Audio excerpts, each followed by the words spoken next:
Keling tarbiya tushunchasidan boshlaylik. Bolani tarbiyasi o'zi ota-onani o'zidan boshlanadi. Ota-ona o'rnak bo'lib farzandiga o'zaro munosabatida, ota-onasiga munosabatida, jamiyatdagi rolida, ishxonada qanaqa ishlashida, do'stu birodarlari bilan qanaqa muloqot qilishidan kelib chiqib boshlanadi tarbiya. Bir yolg'onchi bo'lsangiz, u yolg'onchiligingizni farzandingizni ko'rish xohlamaysiz deylik.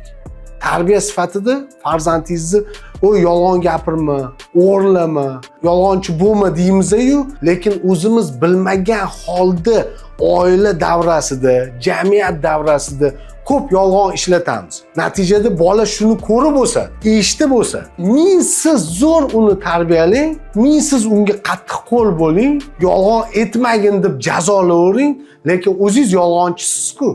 O'zingiz o'rnak bo'lib ko'rsatib beryapsiz-ku. Bu narsa bola tushunib yetadi-da, bolada ham singish paydo bo'ladi. Shuning uchun tarbiyani insonlar o'zidan boshlash kerak.